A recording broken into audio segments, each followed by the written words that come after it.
Welcome to Yzee News.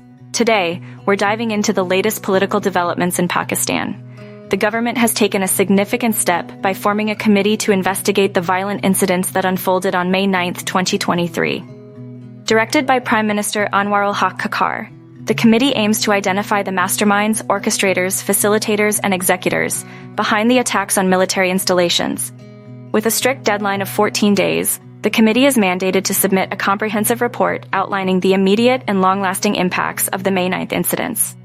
The Ministry of Interior will extend Secretariat support to the Cabinet Committee, as outlined in the notification issued by the Cabinet Division.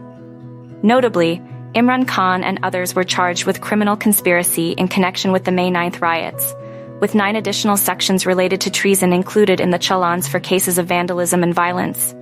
Stay informed with Yzee News as the committee delves into the intricacies of the May 9th incidents, promising a thorough investigation. Join the conversation using hashtags such as Pakistan Politics, May 9 Incidents, Cabinet Committee, and subscribe now for real-time updates on this unfolding story.